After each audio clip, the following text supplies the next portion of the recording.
Praise the Lord. उम्मीद करते आप सब लोग ठीक हैं और परमेश्वर का अनुग्रह आपके साथ है। तो welcome to Jesus birth journey में आप सबका स्वागत है। सो आप लोग सब एक्साइटेड होंगे जैसे जैसे ही 24-25 नज़दीक आता जा रहा है। हम सब की एक्साइटमेंट बढ़ती जा रही है क्योंकि हमारे उद्धारकर्ता प्रभु यीशु मसीह का वो जन्मदिन, वो दिहाड़ा, वो डे हमारे पास आता जा रहा है जिसमें हम सब लोग खुश होंगे, सेलिब्रेशन के साथ रहेंगे नाइट में, डे में, और प्रभु यीशु मसीह के उस आशीर्वाद को पाके न्यू ईयर में हम दाखिल होंगे। सो आप सब लोग जिस तरह एक्साइटेड हैं और इसी तरह एक्साइटेड ही रहना चाहिए क्योंकि जीसस क्राइस्ट ने हमें इस धरती पे इसीलिए भेजा कि हम एक्साइटेड रहें और प्रभु के अनुग्रह को हासिल करें।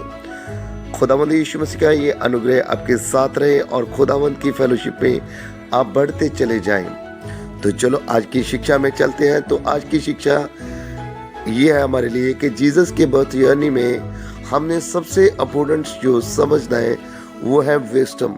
जब हम विस्डम के बारे में बात करते हैं जिसको हम बुद्धिमानी कहते हैं, तो लाइफ में अगर हमारे पास एक बुद्धिमानी जो परमेश्वर की ओर से आती है, जैसे नीति वचन 4 में लिखा हुआ है बुद्धिमानी के बारे में, विस्डम के बारे में, जब हमारे पास खुदा की वो विस्डम जो बुद्धिमानी खुदावंद अपने लोगों को देना चाहता है, जैसे सुलेमान को दी, उसी तरह जीसस को खुदा ने अपनी बुद्धि दे के भेजा, अपनी समझ दे के भेजा।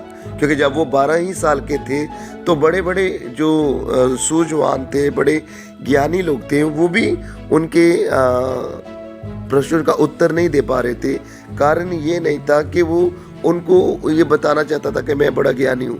बात ये थी कि उन्होंने परमेश्वर से आत्मिकता से खुदा के वचन की नॉलेज को पाया था और वो संसार की बातें नहीं करता था जीसस क्राइस्ट, वो सिर्फ बातें करते थे परमेश्वर के, अपने पिता की बातें करते थे। हमारे पास पूरी दुनिया की नॉलेज है, पूरी दुनिया के बारे में बात करने के लिए हमारे पास थिंक है, लेकिन जीसस क्राइस्ट के वचन की, जीसस क्राइस्ट के बर्थ की, जीसस क्राइस्ट की लाइफ के बारे में बात करने के लिए हमारे पास बिल्कुल भी समझ नहीं है। और उस समझ को ही पाने के लिए हमें ज़रूरत है कि इस जीसस बर्थ यानी में हम प्रभु यीशु मसीह के साथ रहें और वो हमें वो बुद्धि प्रदान करें जिसके लिए हमें उसने इस धरती पे भेजा है कि आप उस बुद्धि को यूज़ करके मेरे साथ दोबारा स्वर्ग में आ सकते हो। आपको मालूम है कि जब जीसस क्राइस्ट कलवरी के पहाड़ के ऊपर थे, वो गतसमनी बाग में थे, उन्होंने प्रार्थना की कि हे पिता, अगर आप चाहें तो ये मौत का प्याला मुझसे टल जाए। लेकिन खुदा ने ये बात सुनी तो थी, लेकिन इसके ऊपर गौर नहीं की, इसके ऊपर ध्यान नहीं किया। उसका कारण जानते हैं आप? उसका कारण था डियर, ये प्यारे, ये अजीज, सब समझने वाले वर्ड है। ये क्यों हुआ? क्योंकि परमेश्वर चाहते थे कि मैं तेरी ही समझ से तुझे वापस स्वर्ग दूंगा। और जब उन्होंने प्रार्थना की, फिर उनके बाद उन्होंने प्रार्थना की, अगर जो आपको अच्छा लगता है वो हो, बल्कि मेरी इच्छा नहीं आपकी इच्छा पूरी हो। तो ऐसे करके प्रभु यीशु मसीह ने जो खुदा से विस्डम को पाया था, बुद्धिमानी को पाया था, पिता के सामने बुद्धिमानी को रखा और आज पूरी दुनिया में किंग ऑफ किंग, जिसको हम राजाओं का राजा कहते हैं, जीसस क्राइस्ट प्रभुओं का प्रभु और राजों का राजा कहलाए जाते हैं। तो इसी तरह हम अगर अपनी बुद्धिमानी को ईश्वरी बुद्धिमानी बनाएंगे तो हमारी लाइफ में जो हमारी डिज़ायर है, तो फॉर एग्जाम्पल हमारी डिज़ायर क्या है? हम चाहते हैं कि मोस्टली हमारे सब लोग हमारी रिस्पेक्ट करें, हम चाहते हैं कि हमारी फैमिली हमारी रिस्पेक्ट करे, हम चाहते हैं हमारे रिलेटिव भी हमारी रिस्पेक्ट करें। तो ये रिस्पेक्ट करना और करवाना एक अच्छी बात है, लेकिन उसके लिए सबसे पहले हमें ये समझ लेना ज़रूरी है कि वो रिस्पेक्ट आती कहाँ से है। वो रिस्पेक्ट आएगी, जीसस क्राइस्ट ने अपने पिता की रिस्पेक्ट की, वो उसकी बुद्धिमानी को अपने अंदर रखा। क्योंकि नीति वचन कहता है कि ये गोल्ड से भी ज़्यादा वर्णमूल्य है, मतलब कीमती है, लालों से भी ज़्यादा कीमती है। क्यों इसकी वैल्यू ज़्यादा दी गई है? क्योंकि इसके लिए, क्योंकि बुद्धिमानी से ही आप, क्योंकि जब आप लोग जानते हैं मरियम मगदलीनी और सलोमी कब्र के पास गए, तो वहाँ पे जीसस क्राइस्ट ने उनको दर्शन दिए और कहा कि हे नारी तू क्यों रोती है। और उसके बाद कुछ ऐसे हिस्से हुए जिसके लिए बड़ा शॉकली हमें समझना पड़ेगा। उसने कहा अभी मैं पिता के पास नहीं गया हूँ, क्योंकि जो प्याला मेरे पास है वो अभी मैंने पिता के पास लेके जाना है। इसका मतलब समझते हैं आप, वहां पे भी खुदावंद ने स्पिरिचुअली होते हुए अपनी बुद्धिमानी को दिखाया, क्योंकि वो पिता से एक मुकुट चाहते थे, पिता से अपने राज्य में वहां पे वापस जाना चाहते थे जहां से वो आए थे। तो यहाँ पे सबसे क्रिएटिविटी जो हमारे लिए आ रही है वचन से निकल के, वो है बुद्धिमानी।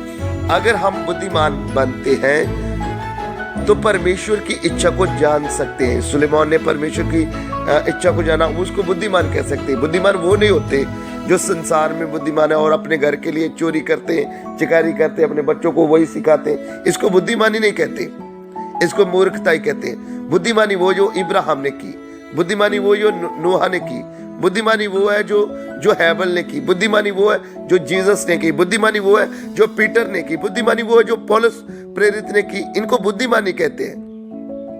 बुद्धिमानी ये नहीं होती है कि हम लोग अपनी बुद्धि को बढ़ा के बता रहे कि मैं बहुत समझदार हूं। नो, आप अपनी फैमिली को प्रोटेक्शन में ले गए, ये बुद्धिमानी की बात है। आप अपने आप को स्वर्ग राज्य के लिए तैयार कर गए, ये बुद्धिमानी की बात है। आप अपने आप को वचन में रख रहे हो, ये बुद्धिमानी की बात है। आप अपने आप को राइट वे पे चला रहे हो, ये बुद्धिमानी की बात है।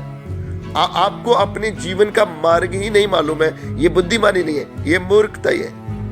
अगर आपको मार्ग के बारे में मालूम है कि मार्ग कौन है, मार्ग जीसस क्राइस्ट है, उसके बारे में आपको मालूम है, क्योंकि वचन में लिखा है मैं ही सत्य हूं, मैं ही जीवन हूं। जब प्रभु ने अपने वचनों में ये सब चीजें लिखी हुई है, तो हमें उसके मार्ग को ढूंढ लेना चाहिए, उस समझ को ले लेना चाहिए, जिससे हमारा जीवन सक्सेसफुल, सफलतापूर्वक, आशीष में होगा। तो कितने लोग, क्योंकि मुझे वीडियो शॉर्ट करने के लिए ज़्यादा वर्ड को यूज़ करना पड़ता है, तो आप लोग ज़रूर इन बातों को समझ लें, क्योंकि मैंने कुछ बातों को छोड़ना पड़ता है। इसलिए छोड़ना पड़ता है कि अगर मैं उसको बिल्कुल डीपली एक्सप्लेन करूं तो उसमें वीडियो लंबी होगी। हम न्यू ईयर में ये यानी शुरू करेंगे, वचनों की श्रृंखला शुरू करेंगे, जैसे अ काइंड ऑफ गॉड। परमेश्वर की जो इच्छा होगी उसके ज़रिए हम ये सब चीज़ें करेंगे। लेकिन आज की जो आपके लिए वचन के बीच में समझ है, जो हम सब के लिए, वो है गॉड विजडम। जब आपके पास परमेश्वरी बुद्धिमानी होगी, आप जीसस के बर्थ के बारे में जान पाएंगे, जीसस के बीच में खुश रहना जान जाएंगे, जीसस के बारे में जान जाएंगे। और जब ये सब बातें आपके अंदर होंगी, तो जीसस का बर्थ आपकी लाइफ में डेफिनेटली हो चुका होगा और आप सक्सेसफुल और अपने आप को प्रौढ़शाली मानेंगे।